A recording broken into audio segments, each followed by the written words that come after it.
ओशोधारा नानक धाम मुरथल में केरल आयुर्वेद चिकित्सा उपलब्ध कराने के लिए धन्यवाद। कृपया इसकी महत्ता पर प्रकाश डालें। केरल आयुर्वेद चिकित्सा एक बहुत ही प्राचीन चिकित्सा पद्धति है। यूँ तो आयुर्वेद भी बहुत ही पुराना है, वैदिक काल से अथर्ववेद में आयुर्वेद की चर्चा है, लेकिन केरल आयुर्वेद चिकित्सा भी बहुत ही ये पुरानी पद्धति है। एक बड़ी मीठी कथा है कि भगवान राम लंका विजय के बाद जब लौट रहे हैं, दक्षिण भारत के तट पर जब आए, समुद्र तट पर आए, तो सारे जो उनकी सेना थी बड़ी थकी थी, परेशान थी, कई लोग घायल हो गए थे। उस समय ये जो केरल के जो आयुर्वेदाचार्य थे और इन लोगों ने उनको चिकित्सा दी, अभ्यंगम चिकित्सा दी, और कहते हैं कि पूरी सेना बिल्कुल स्वस्थ हो गई और उसके बाद वे लोग अयोध्या की ओर प्रस्थान किए। तो कहने का तात्पर्य है कि केरल आयुर्वेद एक परंपरागत चिकित्सा पद्धति है जिसका इतिहास हजारों साल पुराना है। तो इसलिए केरल आयुर्वेद चिकित्सा को जानने के पहले स्वास्थ्य की परिभाषा जानते हैं, क्योंकि ये जो आयुर्वेद चिकित्सा पद्धति है ये पूरे स्वास्थ्य को कवर करती है। सामान्यतः हम सोचते हैं कि शारीरिक स्वास्थ्य ही स्वास्थ्य है, लेकिन आयुर्वेद ऐसा नहीं मानता। और अब तो वर्ल्ड हेल्थ ऑर्गेनाइजेशन भी आयुर्वेद की ये जो स्वास्थ्य की परिभाषा इससे सहमत है। स्वास्थ्य की परिभाषा क्या है? शारीरिक, मानसिक और आत्मिक कुशलता, आत्मिक वेल बीइंग, ये स्वास्थ्य है। केवल शारीरिक एस्पेक्ट पर ही ध्यान नहीं देना है, मानसिक स्वास्थ्य भी स्वास्थ्य है। और एक तरह से ओवरऑल जो वेल बीइंग का भाव है उसको स्वास्थ्य का नाम दिया गया है। सामान्यतः चिकित्सा के दो प्रकार हैं, एक है स्थूल चिकित्सा और एक है सूक्ष्म चिकित्सा। दोनों का अप्रोच बिल्कुल अलग अलग है। स्थूल चिकित्सा को माइक्रोपैथी कह सकते हैं। इसमें स्थूल चिकित्सा में बीमार अंगों का इलाज किया जाता है, बीमार अंगों की चिकित्सा की जाती है। जैसे एलोपैथी है, कोई ऑर्गन बीमार है तो उसका इलाज किया जाता है। उसी तरह से मेनली जो आयुर्वेद भी है वो भी एक तरह से माइक्रोपैथी ही है, स्थूल चिकित्सा पद्धति भी है। लेकिन आयुर्वेद का कुछ हिस्सा जो है वो सूक्ष्म चिकित्सा भी करता है, जिसमें केरल चिकित्सा पद्धति भी आएगा, हम आपको बाद में बताएंगे। फिर यूनानी है, सिद्धा है, ये सब स्थूल चिकित्सा पद्धति है जहाँ बीमार अंगों की चिकित्सा होती है। और दूसरा है सूक्ष्म चिकित्सा, माइक्रोपैथी। इसमें क्या करते हैं कि पूरे शरीर में और विशेषकर बीमार अंगों से प्राण ऊर्जा का, वाइटल फोर्स का संचार किया जाता है। फिर क्या होता है कि ऐसी इन चिकित्सा पद्धति की मान्यता है कि जहाँ पर प्राण का प्रवाह नहीं हो रहा है वो अंग बीमार पड़ जाता है। अगर हम वहाँ पर प्राण ऊर्जा का संचार कर दें तो निश्चित रूप से वो अंग भी स्वस्थ हो जाता है। तो सूक्ष्म चिकित्सा पद्धति में, माइक्रोपैथी में प्राण ऊर्जा को, वाइटल फोर्स को वहाँ बहाने में विश्वास किया जाता है और उस लाइन पर ये चिकित्सा पद्धति काम करती है। जैसे सूक्ष्म चिकित्सा के अंदर कौन कौन सी चिकित्सा पद्धति आती है? जैसे योग चिकित्सा है, योग में जो प्राणायाम करते हैं, मुद्रा करते हैं, आसन करते हैं, षटकर्म करते हैं, तो ये सब प्राण ऊर्जा पर इसका काम होता है। फिर मुद्रा चिकित्सा है, जैसे 5 उंगलियों से विभिन्न प्रकार की मुद्राएं बनाई जाती हैं और जो 5 तत्व हैं उनको हम बैलेंस करते हैं और प्राण ऊर्जा का संचार करते हैं। उसी तरह से प्राकृतिक चिकित्सा है, नेचुरोपैथी है, वो भी 5 तत्वों पर और प्राण चिकित्सा पर काम करती है। और होम्योपैथी, विशेषकर होम्योपैथी का तो पूरा विज्ञान प्राण चिकित्सा पर, वाइटल फोर्स पर ही टिका हुआ है, क्योंकि ये जो होम्योपैथी दवाएं हैं ये बड़ी सूक्ष्म हैं, बड़ी डाइल्यूट हैं, लेकिन उसको उसको क्या ऐसा करते हैं पोटेंसी बनाने में। जैसे मान लो एक पोटेंसी एक पोटेंसी का क्या मतलब हुआ?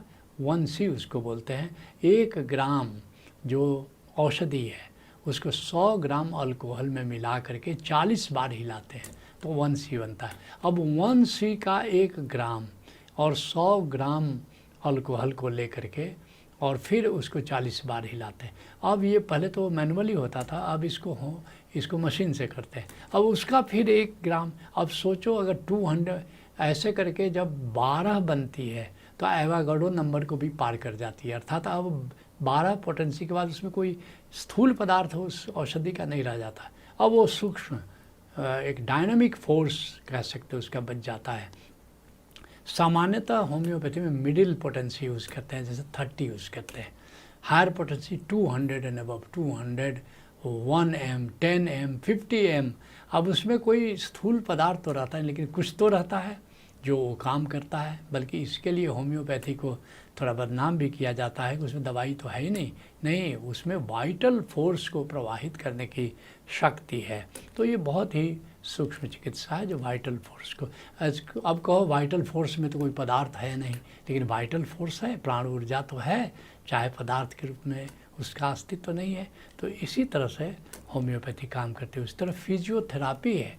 फिजियोथेरापी में लोग कहते हैं ब्लड सर्कुलेशन करता है, केवल ब्लड सर्कुलेशन की बात नहीं है, वो वाइटल फोर्स को भी सर्कुलेट करता है।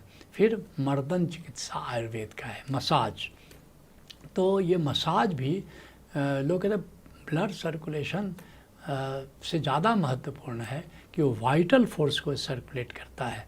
फिर न्यूरोथेरापी है, डॉक्टर लाजपत राय मेहरा हुए भारतवर्ष के, अभी कुछ वर्ष पहले तक जिंदा थे, उन्होंने इस चिकित्सा का आविष्कार किया था। तो न्यूरोथेरापी में भी वाइटल फोर्स का ही संचार किया जाता है। फिर प्राण चिकित्सा है, विभिन्न चक्रों पर जो ऊर्जा का प्रवाह है उसको रेगुलेट करते हैं प्राण चिकित्सा में, प्राणिक हीलिंग जिसको बोलते हैं, वो भी माइक्रोपैथी है। और फिर चक्र चिकित्सा के विभिन्न चक्रों पर जैसे ऊर्जा ध्यान जब करते हो तो प्राण ऊर्जा एक चक्र से दूसरे चक्र पर, फिर तीसरे चक्र पर, और इस तरह से चक्र चिकित्सा में भी वाइटल फोर्स को प्रवाहित करते हैं। और एक चक्र से 10-12 हज़ार नाड़ियाँ जुड़ी होती हैं। टोटल योग कहता है 72,000 नाड़ियाँ हैं। उन 72,000 नाड़ियों में प्राण चिकित्सा का संचार होता है। फिर एक्यूप्रेशर है, एक्यूपंक्चर है। ठीक उसी तरह केरल आयुर्वेदिक चिकित्सा है, जिसके माध्यम से पूरे शरीर में, पूरे बीइंग में प्राण ऊर्जा का संचार होता है। तो आओ जानते हैं केरल आयुर्वेद चिकित्सा है क्या। ये मुख्य रूप से आयुर्वेद की मर्दन चिकित्सा है, मसाज चिकित्सा है। इसको अभ्यंगम पद्धति कहते हैं। अभ्यंगम पद्धति में मसाज, होल बॉडी मसाज करीब करीब होता है। और फिर इस चिकित्सा में जड़ी बूटियों से जो परिष्कृत, जो विशेष प्रकार का तेल होता है उसका प्रयोग होता है।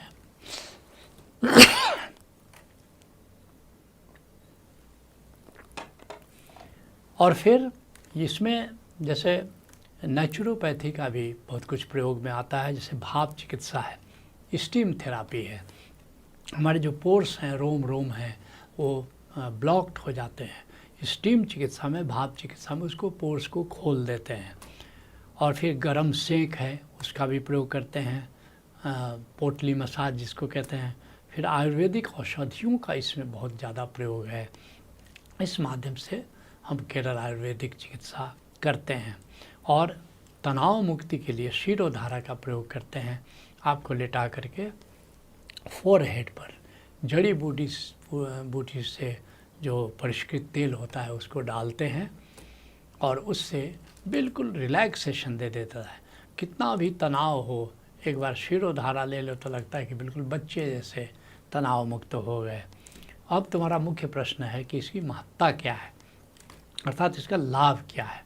तो केरल आयुर्वेद चिकित्सा के लाभ पर चर्चा करेंगे कि पहली बात कि ये मन बिल्कुल तनाव मुक्त और शांत हो जाता है।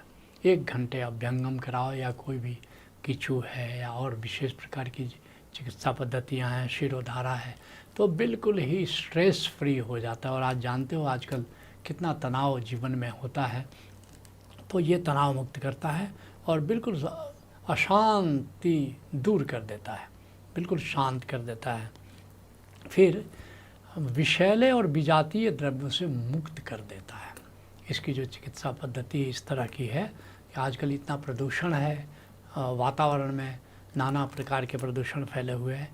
तो इनका जो स्टीम थेरापी है या और भी जो थेरापी है, उससे जितने भी जो बाहरी द्रव्य हैं, विषैले द्रव्य हैं, वो उससे हमारे शरीर को ये मुक्त कर देता है। और सबसे महत्वपूर्ण है कि हमारे एनर्जी ब्लॉक्स शरीर में बहुत बन जाते हैं। खासकर साधकों के लिए ये बहुत इम्पॉर्टेंट बात है कि जैसे किसी ने प्रेम को दबाया, जानते हुए हमारे समाज में प्रेम को लोग दबा देते हैं, तो फिर वो अनाहत चक्र पर एनर्जी ब्लॉक बन जाता है। तो जब तुम ध्यान करते हो तो ऊर्जा ऊर्ध्वगामी नहीं होती, हार्ट चक्र पर जाकर, अनाहत पर चक्र पर जाकर के ब्लॉक हो जाती है। ऐसे किसी की नाभि टली हुई है तो बिल्कुल नाभि पर जाकर के मणिपुर चक्र पर ऊर्जा ब्लॉक हो जाती है।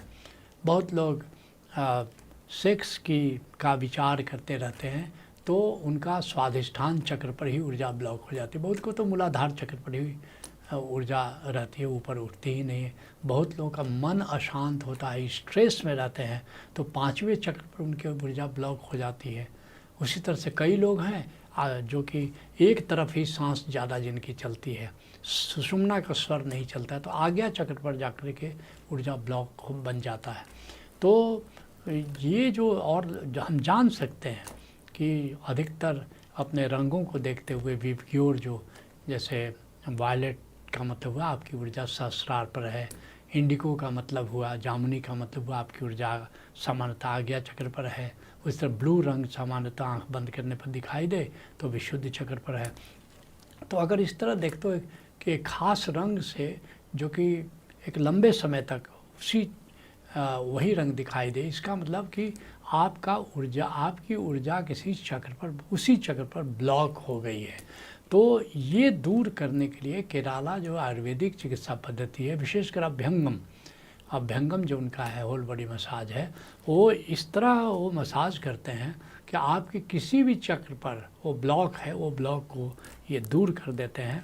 तो इसलिए हमारे जो साधक हैं, जो समाधि करते हैं, जो ध्यान करते हैं, जो सुमिरन करते हैं, उनके लिए और ये अभ्यंगम चिकित्सा केराला आयुर्वेद का जो है या शिरोधारा है, इसका बहुत ही बड़ा रोल है। और ख़ास करके इसीलिए केराला आयुर्वेद चिकित्सा यहाँ पर इंट्रोड्यूस किया गया है कि साधकों की एनर्जी ब्लॉक्स, क्योंकि बाकी दुनिया में लोगों के एनर्जी ब्लॉक्स बने हैं तो रोग होंगे, शरीर कष्ट में होगा, लेकिन अगर साधकों का एनर्जी ब्लॉक्स बना हुआ है तो फिर ध्यान करना, बहुत लोगों को समाधि गहरी नहीं लगती, ध्यान गहरा नहीं लगता, तो इसका बहुत बड़ा कारण है समाधि नहीं लगती, क्योंकि समाधि में, ध्यान में, सुमिरन में ऊर्जा को सहस्रार चक्र पर जाना होता है। अगर ऊर्जा ब्लॉक बीच में है तो निश्चित रूप से उनके लिए ध्यान, सुमिरन, समाधि में जाना बहुत कठिन हो जाता है। बहुत लोगों को शरीर में झटके लगते हैं, झटके इसलिए लगते हैं कि वहाँ पर एनर्जी ब्लॉक बना हुआ है। तो इसलिए इस दृष्टि से, साधकों के दृष्टि से, साधना की दृष्टि से ये केराला आयुर्वेद चिकित्सा, विशेषकर अभ्यंगम, ये बहुत ही महत्वपूर्ण है। इस तरह से मांसपेशी में, जोड़ों में और स्नायुओं की कमजोरी आ जाती है, उसकी ताकत बढ़ाने के लिए केरल आयुर्वेद चिकित्सा रिकमेंडेड है। और यही नहीं बल्कि मेटाबॉलिज्म में एवं रोग प्रतिरोधक क्षमता को बढ़ाने के लिए, इम्यूनिटी को बढ़ाने के लिए केरल आयुर्वेदिक चिकित्सा का विशेष मूल्य है।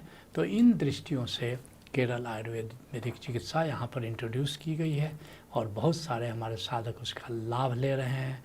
और फीडबैक जो हमको मिलते हैं उससे बहुत ही खुशी होती है कि बहुत लोगों के जो पुराने रोग हैं, असाध्य रोग हैं, जैसे साइटिका है, जैसे सर्विकल स्पॉन्डिलाइसिस है, फ्रोजन शोल्डर है, तो इस तरह बहुत सारे रोग बड़ी सहजता से और थोड़े समय में ही दूर हो जाते हैं। तो आज के सत्संग को हम यही विराम देते हैं। हरि ओम तत्सत।